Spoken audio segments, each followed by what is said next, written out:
तो ध्यान देना है कि इसमें पहला नंबर रहेगा स्पेक्ट्रम क्या है, स्पेक्ट्रम हो सकता है, फिर इसमें वर्ण विक्षेपण हो सकता है दूसरा नंबर में, तीसरा नंबर में और क्या हो सकता है, इंद्रधनुष के बारे में जानने को हो सकता है, न्यूटन के बारे में बात आएगा थोड़ा सा।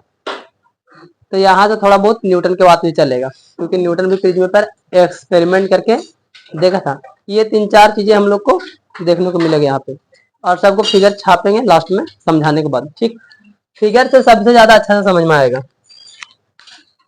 तो पहला सवाल, पहले हेडिंग को समझते हैं। कांच के प्रिज्म द्वारा श्वेत प्रकाश का विक्षेपण। तो सबसे पहले यहाँ की सर श्वेत प्रकाश क्या है, जिसके बारे में हम डिफिनेशन यहाँ लिख चुके हैं। तो पहले हम समझा देते हैं ये श्वेत प्रकाश क्या होता है। जो हम लोग सूरज के प्रकाश आता है उसको हम लोग कैसा प्रकाश बोल सकते हैं,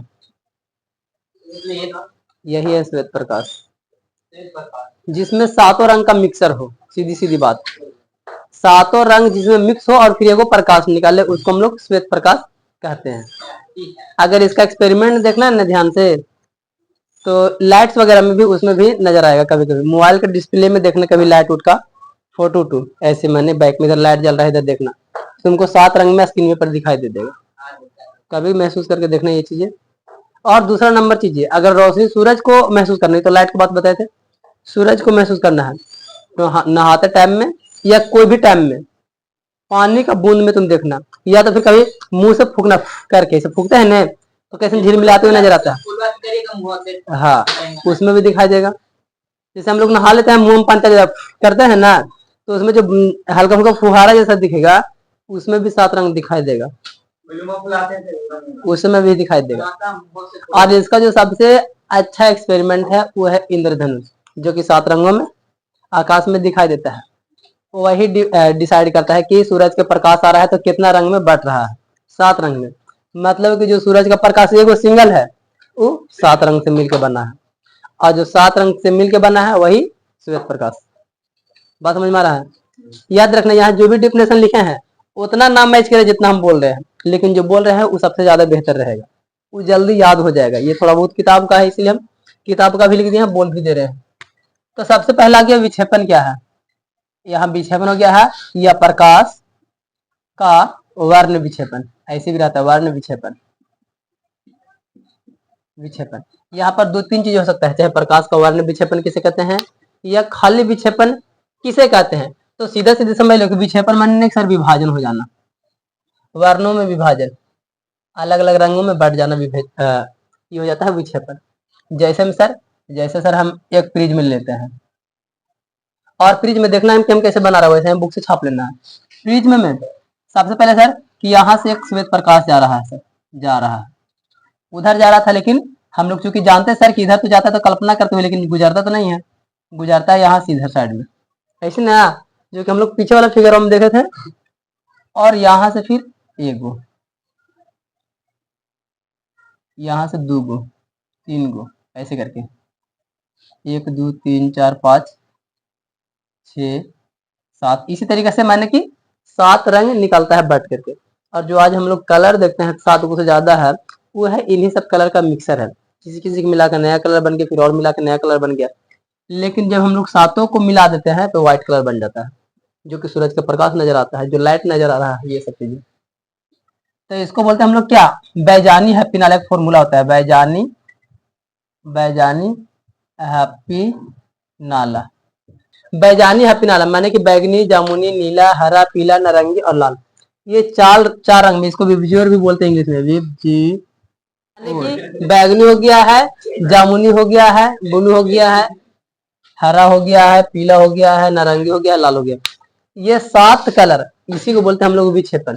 तो याद रख लेना है, डिफिनेशन यहाँ पर कैसे भी एग्जाम में पूछा जा सकता है। 2 नंबर में ये पूछता है कि प्रकाश का वर्ण विक्षेपण किसे कहते हैं, या खाली विक्षेपण क्या है, या प्रकाश का विक्षेपण क्या है, ऐसे करके कभी भी रहेगा। तो हम लोग इसका डिफिनेशन कैसे लिखेंगे, जब सूरज के प्रकाश किरणें, या तो खाली श्वेत लिखने में ज्यादा फायदा रहेगा, जब श्वेत प्रकाश प्रिज्म से होकर गुजरता है तो प्रिज्म के पीछे 7 रंगों में विभक्त हो जाता है, उसी को हम लोग बोलते हैं विक्षेपण। माने कि 7 रंगों में बटना। इसका जो मेन हेडिंग और मेन लाइन है वो है सीधा सीधी कि वर्णों में विभाजन हो जाना। अब कितना वर्ण में विभाजन हो रहा है वो तो देखने के बाद पता चलेगा। तो चूंकि गिनने के बाद पता चल रहा है कि 7 गो रंग निकल रहा है, तो ऑब्जेक्टिव यहाँ पर आ गया है कि जब वर्ण विक्षेपण होता है तो कितना रंग निकलता है, तो 7 गो। तो यहाँ पर एक बिग और ऑब्जेक्टिव आ गया है। तो मेरा पहला टॉपिक कंप्लीट हो रहा है। अब है देखो स्पेक्ट्रम। जब श्वेत प्रकाश प्रिज्म से होकर गुजरती है तो प्रिज्म के पीछे पर्दे पर एक रंगीन पट्टी दिखाई देती है और उसको बोलते हैं स्पेक्ट्रम। ध्यान देना कि स्पेक्ट्रम बोलो और वर्ण विक्षेपण बोलो, दोनों आपस में रिलेटेड है।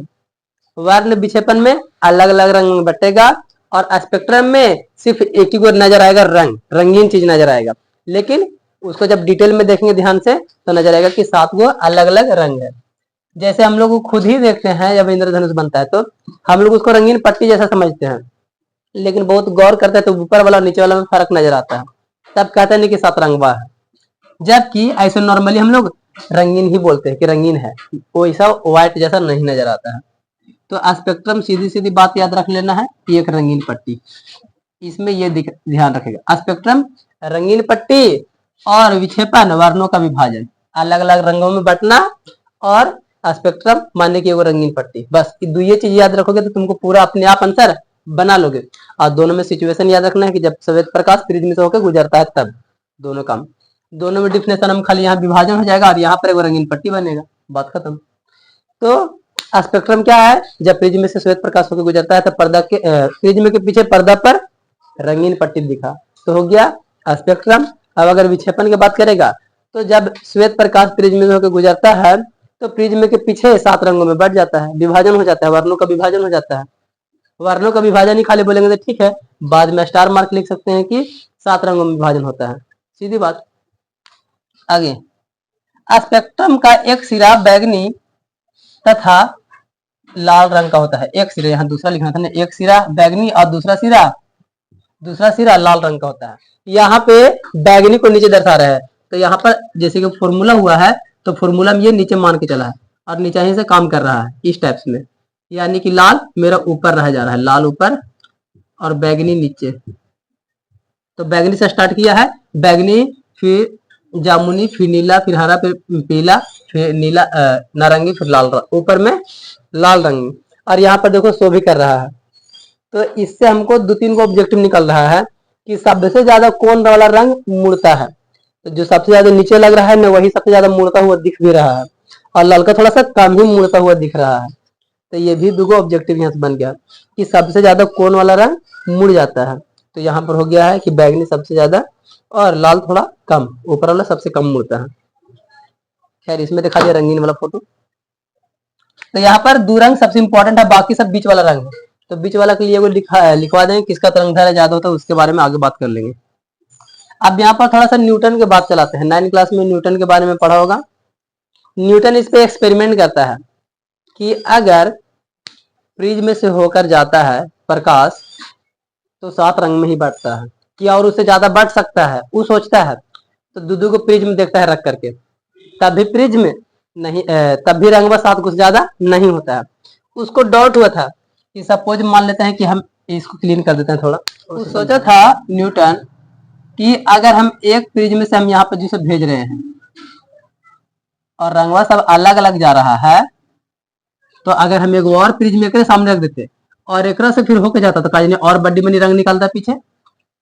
ऐसे थोड़ा सा सोचा, वो दिमाग तो लगाया ठीक ठाक, लेकिन ऐसा कुछ हुआ नहीं। 7 को था तो 7 रह गया। तो फिर ये सोचा नहीं कि चलो यार इस बात को हम बदल देते हैं, ये चेंज करके देखते हैं, काजी ने दूसरा हिसाब से कुछ काम बन जाए। तो फिर एगो इधर से ले लिया और फिर इसी का जस्ट अपोजिट एक और प्रिज्म ले लिया। और जब इधर से ये प्रकाश जा रहा था, यहां से गुजरा कुछ इस टाइप्स में, तो फिर से ये वाला कहाँ जाएगा, ये अपना रास्ता पकड़ लेगा जा करके, यानी कि यहाँ से सीधा जाता और यहाँ से गया और फिर ये वाला सीधा ही निकल जाता और जिधर से आया था उधर ही साइड में नजर भी आने लगेगा। कुछ ऐसा नहीं हुआ। उसको फिर एक बात समझ में आया कि जब श्वेत प्रकाश इधर से गया और इधर से फिर श्वेत निकल रहा है, सादा इधर से गया सादा इधर से, क्योंकि सर यहाँ प्रिज्मा उल्टा रखा हुआ था और जब उल्टा रहेगा टकराया इधर से फिर लौट के फिर वही सीधा में नजर आ गया। अगर यहाँ से प्रकाश जा रहा था ना तो इसी के सामने उधर भी नजर आने लगा। श्वेत गुजरा और चूंकि उल्टा किया तो फिर श्वेत। ये न्यूटन एक्सपेरिमेंट करके देख रहा था। फिर इंद्रधनुष के बारे में थोड़ा बहुत सोचने लगा तो देखते हैं आगे क्या लिखा हुआ है। तो प्रेक्षण से न्यूटन को इसको पहले देख लेते हैं। आइजैक न्यूटन ने सर्वप्रथम सूर्य का स्पेक्ट्रम प्राप्त करने के लिए कांच के प्रिज्म का प्रयोग किया, जो कि अभी हम समझा चुके हैं। और दूसरा में फिर क्या किया था, प्रेक्षण से न्यूटन को एक चीज का विचार आया कि सूरज का प्रकाश 7 रंगों से मिलकर के बना हुआ है, जो कि हम शुरुआत में समझा चुके हैं कि इसी चीज से पता चलता है जब प्रिज्म से होकर के गुजरता है श्वेत प्रकाश माने कि सूरज के प्रकाश, तभी लोगों को समझ में भी आता है कि जितना भी व्हाइट रंग के जो प्रकाश हम लोग नॉर्मली देख पाते हैं, सारा में 7 रंग मिक्स है, तभी को व्हाइट रंग बना के रोशनी दिया गया है। तो यहाँ पर श्वेत प्रकाश का डिफिनेशन भी थोड़ा सा, तो यहाँ पर श्वेत प्रकाश का डिफिनेशन भी दे दिए हैं। कोई भी प्रकाश जो सूरज के प्रकाश के सदृश से स्पेक्ट्रम बनाता है, श्वेत प्रकाश कहलाता है। स्पेक्ट्रम माने क्या है, जो रंगीन पट्टी, 7 रंगों वाला रंगीन पट्टी, ये भी बोलने में कोई गलत नहीं होगा। तो जेकरा में 7 रंगों वाला रंगीन पट्टी बनेगा वो सब श्वेत प्रकाश ही कहलाएगा, क्योंकि सभे में 7 रंग मिलल है और वो सातों के सातों मिलेगा तो एक ही रंग बनेगा, वो है श्वेत रंग, श्वेत प्रकाश। अब इंद्रधनुष को थोड़ा सा बात करते हैं। इंद्रधनुष में इसका 2-3 डिफिनेशन देंगे, मिनिमम 2 कम से कम, जो कि यहाँ पर एक किताब में भी दिया गया है, प्लस में दोनों किताब में ही है, लेकिन एक नहीं लिखे हैं, लेकिन एक लिख दिए हैं।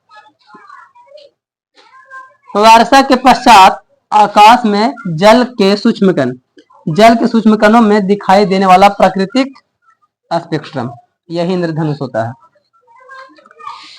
लेकिन ये हजम नहीं होगा जल्दी अच्छा से, लेकिन को उतना समझ में भी नहीं आएगा। लेकिन ध्यान देना कि जो हमारा सूरज के बारिश जब होता है तो छोटा छोटा जो पानी का बूंद होता है वो एकदम प्रिज्म जैसा काम करता है। और जैसा ही जैसे मान लेते हैं कि ये बारिश का बूंदा है, अब इसमें से हो करके और प्रकाश जा रहा है, तो ये भी इसी तरीके से रिटर्न मार देगा, टकरा के लौटेगा, और जब लौटेगा वो भी 7 रंग में विभाजित कर देगा। क्योंकि अभी जस्ट बताए थे कि जैसे प्रिज्म होता है सर, सेम टू सेम ये जो 7 रंग बांटता है, सेम टू सेम ये भी वैसा ही करता है, ये भी 7 रंग में बांट देता है। माने कि छोटा सा बूंद पानी का, इसलिए बोले थे कि नहाते समय में कभी नोटिस करना, धूप में अगर नहाओगे तो पानी फुहारा नहीं फेंकोगे ना तो तुमको एकदम इंद्रधनुष जैसा महसूस होगा। कभी कोशिश करना धूप में नहा करके, या पानी मुंह में लेकर के आप फूकने की कोशिश करना धूप में, तो समझ में आएगा कि हाँ 7 रंग जैसा महसूस होगा। तो यहाँ से जब टकरा के लौटता है तो भी 7 रंग, और ऐसे से पूरा सा ग्रुप पानी ही पानी, और जब सभे में टकरा के लौटता है तो नया नया एकदम रंगीन पट्टी से, इस तरीके से रंगीन पट्टी नजर आ जाता है हम लोग का, और वो भी 7 रंग वाला, तो हम लोग उसको सतरंगवा भी बोल देते हैं। इंद्रधनुष भी वही है, सतरंगवा भी वही है। तो इसका जो मेन कारण है, अब एग्जाम में क्वेश्चन ऐसे पूछेगा, ये भी क्वेश्चन शायद कभी पूछा गया है इंद्रधनुष के बारे में, कि इंद्रधनुष बनता है तो उसमें किसका वजह से, तो याद रखना कि पानी के सूक्ष्म कण की वजह से, जो जल है ना, जल के सूक्ष्म कण की वजह से ही इंद्रधनुष बनता है। ये सबसे इंपॉर्टेंट लाइन हो गया है, इसके बारे में भी और डिटेल में बात करेंगे आगे। यह वायु में उपस्थित जल की सूक्ष्म बूंदों द्वारा सूर्य के प्रकाश के परिक्षेपण के कारण होता है। जस्ट अभी भी बात कर रहे थे कि जैसा ही पानी पर प्रकाश पड़ता है एकदम विभाजित कर देता है, स्पेक्ट्रम जैसा रंगीन नजर आ जाता है पीछे, तो उसी जैसा पानी का बूंद काम करता है। यहाँ पर भी लिखा हुआ है, जल की बूंद छोटे प्रिज्म की भांति काम करता है। और ये चीजों को जरूर याद रखना, ये भी एक ऑब्जेक्टिव जैसा है कि निम्न में से जल का बूंदे किसके जैसा व्यवहार करता है, किसके जैसा काम करता है, तो प्रिज्म के जैसा काम करता है। अब यहाँ पर जो सबसे सटीक डिफिनेशन है इंद्रधनुष का, वो बोल देते हैं, वो सुन लेना, उसको नोट भी कर लेना, लिख लेना अच्छा से, हालांकि याद हो जाएगा, महसूस करना। जैसे इंद्रधनुष कब बनता है और नोटिस करना चाहिए, इंद्रधनुष सपोज यहाँ पर समझाने का कोशिश करते हैं। मान लेते हैं कि ये पूरब है, चलो इधर पूरब मान लेते हैं, पूरब, और इधर मान लेते हैं कि पश्चिम है। तो जस्ट अपोजिट, अगर सूरज पूरब साइड से माने कि निकल रहा है तो तुमको जो इंद्रधनुष दिखाई देगा ने वो पश्चिम साइड में दिखाई देगा। मान लेते कि सूरज उधर नजर आ रहा है, तो फिर हम लोग ऐसे करेंगे ना पीठ, तो हमको इधर साइड में इंद्रधनुष नजर आएगा। अगर शाम के वक्त हो गया है और सूरज पीछे चला गया है, मान लेते हैं कि ये सूरज वो उठ करके इधर साइड में आ गया, तो फिर इंद्रधनुष में इधर नजर आएगा। फिर हमको शाम के वक्त में पीठिया इधर करेंगे तो आकाश में नजर आएगा। अब यही डिफिनेशन बन गया। कैसे?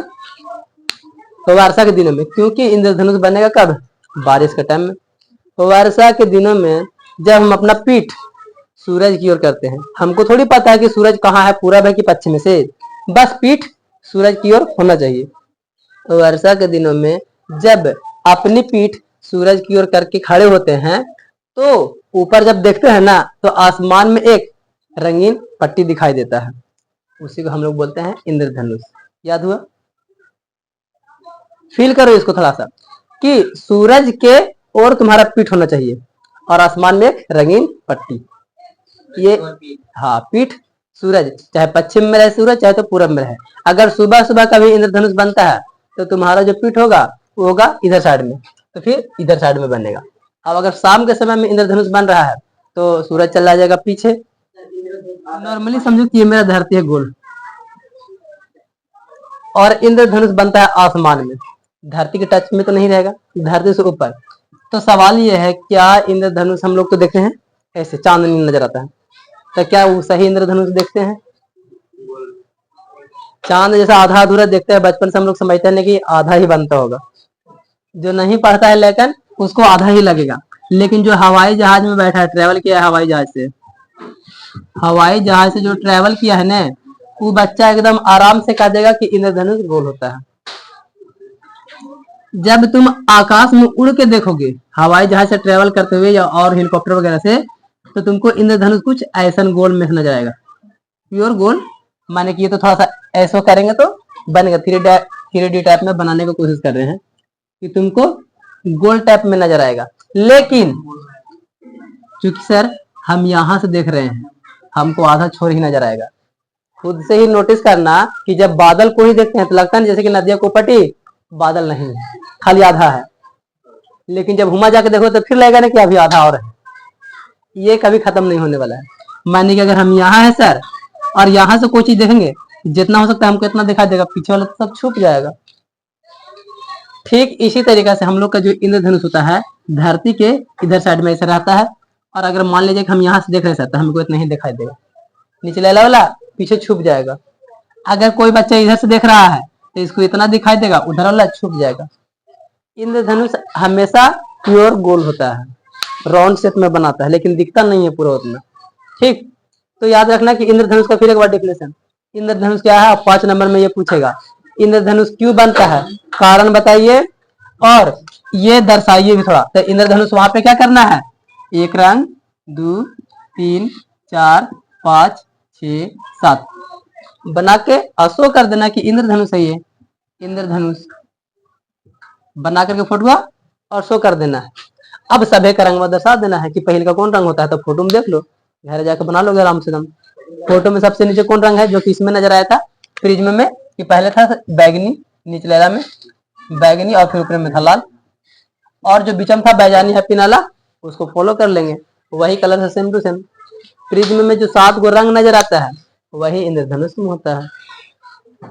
लास्ट बार बोल दे रहे हैं, लास्ट डेफिनेशन, जब वर्षा के दिनों में, सीधा सीधी शुरुआती से करना, वर्षा के दिनों में जब अपनी पीठ सूरज की ओर करके खड़े होते हैं तो हम लोग के सामने आकाश में एक रंगीन पट्टी दिखाई देता है, जिसको हम लोग इंद्रधनुष कहेंगे। अगर इसको जो फील करके याद करेगा उसको याद हो गया होगा, और जो खाली सोचेगा कि लिख के याद करेंगे तो याद नहीं होगा जल्दी, कंफ्यूजन एकदम। हाँ, पीठ देने रहना चाहिए सूरज और आंख रहना चाहिए आसमान सामने, तो आसमान में देखेगा इंद्रधनुष। वो भी वर्षा का टाइम में, नहीं कि अभी जाके देखेंगे बाहर नहीं पानी बरसेगा तो। ठीक, तो ठीक है, यहाँ तक ये टॉपिक्स खत्म हो रहा है।